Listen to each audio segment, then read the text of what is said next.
¿Qué cojones es la ansiedad? He estado muchos años dejando pasar la ansiedad. La ansiedad es La ansiedad. Ansiedad. Todo el mundo parece estar hablando de lo mismo. Pero ahora en serio, ¿qué está pasando? ¿Por qué estamos todos tan jodidos? Y ahora podría ser un vídeo que le eche la culpa a la sociedad. Podría centrarme en hablar sobre la perfección, las redes sociales y todas esas cosas que ya sabemos y que realmente son verdad. O también podría hacerte un vídeo dándote todas las explicaciones médicas. Pero a mí, genuinamente, se me apetecía hacer un vídeo diferente. Algo que sea como desde el punto de vista del paciente y no desde el experto. Desde el punto de vista de alguien que también está sufriendo ansiedad y se pregunta todos los días, ¿qué cojones me pasa? Mi historia empezó donde empiezan muchas historias caóticas. La verdad que es loco volver al sitio como donde empezó todo. Estoy en la universidad, donde pasé tantos años y yo en ese momento no lo sabía, pero creo que para mí fue el verdadero origen de mi ansiedad. Yo recuerdo que tenía una asignatura llamada Señales y Sistemas, un polvo totalmente histórico, que era la típica asignatura en la que la gente se va de Erasmus y la saca de Erasmus o la compensa al final de la carrera. Y no sé, como que yo dije, yo es que esto lo quiero sacar. Y claro, fue como que me lo tomé personal y de las primeras veces que verdaderamente me metía. O sea, que le estaba dando duro. Yo recuerdo estar de lunes a domingo, iba a tutorías, es decir, lo que nunca he hecho como alumno, pues fui el alumno ejemplar para esa asignatura porque dije, es que esto lo quiero sacar. Y al final, pues todo ese esfuerzo, pues cualquier persona diría, bueno, aprobaste, todo mereció la pena. Pero es que para mí fue como, después de eso, de aprobar, la alegría y todo el rollo, mi cuerpo se relajó y yo estaba sintiéndome raro. Es decir, empezaba a sentir como que se me aceleraba el corazón de repente. Estaba como en un sentido de alerta pues muy grande. Recuerdo que durante ese periodo de sentirme alerta y demás, muchas veces venía por aquí solo por las mañanas y me daba un paseo pues por todo esto. Y quería como revivirlo porque era como el punto de entrada donde yo al principio no sabía qué era lo que me estaba pasando, qué era lo que a día de hoy sé que es la ansiedad. Y luego es como que este periodo se volvió cada vez mucho más extraño, es decir, al principio era simplemente que se me aceleraba el corazón, estaba como alerta, pero luego empezaban a, lo que yo llamo neuras, a darme neuras en mi cabeza, es decir, como que me obsesionaba mucho en ciertas cosas. Por ejemplo, a mí me dio la paranoia, una paranoia que me pudo durar perfectamente un año, en donde yo creía que tenía algo en la garganta porque no me generaba saliva, me costaba respirar. Según me despertaba, sentía como que estaba en una lucha, pero increíble. Eso empezó a agravarse, yo empecé a paranoiarme mucho, fui a un montón de médicos. Fue un periodo que yo no entendía qué me estaba pasando porque sinceramente yo pensé que era algo físico, algo de simplemente tener que ir al médico, que me digan, oye, mira, tienes que operarte o tenemos que hacerte estas revisiones o lo que sea, pero ir a los médicos, no tener una respuesta, fue algo que me mató y que me destruyó. Y sinceramente creo que hubo un momento concreto que me hizo tocar fondo.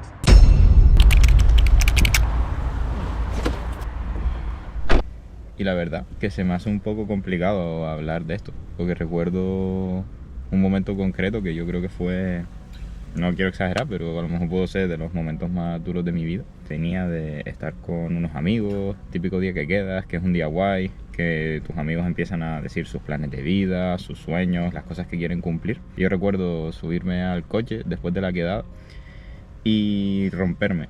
Es decir, pero no romper a llorar, porque además otro síntoma que tenía era que tenía un bloqueo emocional tan grande que no podía llorar. Lo único que rondaba por mi cabeza era la idea de que yo no iba a poder vivir todo eso que estaban hablando mis amigos, porque todos estábamos hablando de futuro, de cosas que querían hacer, de sueños, y yo no iba a poder vivir eso, pero porque yo en mi mente, con la paranoia que yo tenía de la garganta y de no poder respirar, había asimilado que me iba a morir. Es decir, a mí no me daba más de 2 meses de vida. Y ahora pues obviamente desde fuera puede sonar como que exagerado o eso no puede ser así. Pero la verdad que ese sentimiento de sentirte muerto en vida es una etapa que la verdad que para las personas que la han vivido, creo que es de los sentimientos más duros que hay. Porque ya no solo gira en torno a ti, sino en tu entorno, cómo puede afectar tu muerte, y cuando empiezas a pensar en todas esas cosas y lo único que hay en tu cabeza cuando te despiertas es eso, pues...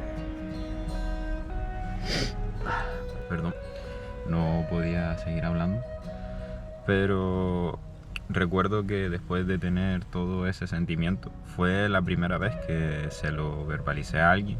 Y fue al llegar a mi casa, se lo dije a mi madre, que no estaba entendiendo qué era lo que me estaba pasando. Le había contado todo lo que había sentido, cómo había ido evolucionando las cosas. Y en ese momento fue cuando por primera vez se puso la palabra ansiedad en la mesa. Esa palabra para mí, estamos hablando de 2020, no era tan escuchada, yo ni siquiera sabía lo que era. Y simplemente me sonó a una palabra asociada a personas que están mal mentalmente. Y claro, para mí eso era imposible, porque para mí era como... Es que yo tengo un problema en la garganta, el problema no es mi mente.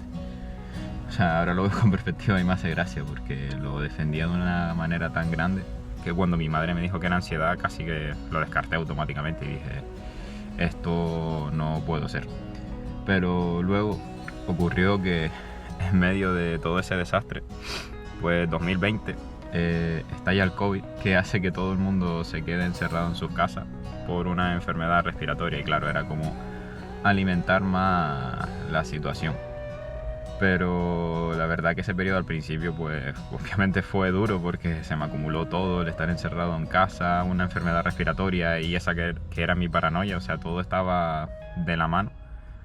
Pero luego vino pues como el periodo que yo siento que fue de luz y que hizo que a día de hoy pueda estar haciendo este vídeo. Y claro, ya en COVID, quitando la primera fase del COVID, que eran los primeros días, y yo con ansiedad, pues eso era una bomba de relojería.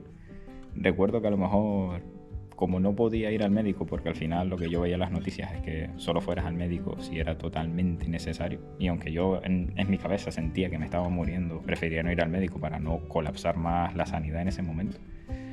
Y recuerdo que entonces fue como hacer la guerra por mi cuenta, que no se lo recomiendo a nadie porque busqué mucho en internet. Obviamente buscaba solo orientado a la garganta y la verdad que según internet ya debería estar muerto hace 5 años.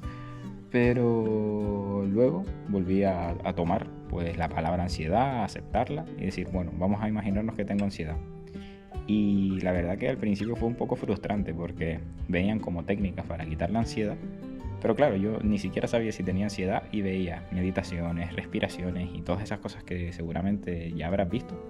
Pero era como, pero es que yo no sé si tengo ansiedad, en plan, o sea, ¿cómo puedo trabajar en algo si ni siquiera sé si ese es el problema? Ese era mi verdadero problema, que yo no me lo creía.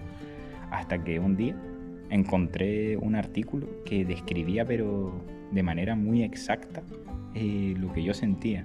Lo que el artículo defendía era que si venías de pasar de un periodo de estrés, pues seguramente lo que pasó es que tu cuerpo se adaptó a ese estrés en periodos largos de tiempo, que como pudo ser la asignatura, que al final estuve ahí 6 meses, y después no sabe relajarse. Y como al final tú no tienes estímulos externos que te tengan en tensión, pues entonces tu cuerpo empieza a sacar cosas. Estabas como en un sentido de alerta.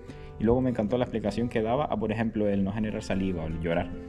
Porque decía, al final nosotros somos animales. Imagínate que tú estás huyendo de un peligro en el bosque. Pues obviamente no vas a llorar, porque las lágrimas en los ojos no te van a dejar ver bien el camino por el que escapar. ¿O por qué tu garganta no genera saliva? Pues porque cuando tú estás huyendo, tu cuerpo no va a generar saliva porque está la posibilidad de que te atragantes mientras corres y entonces pues puedes ser capturado.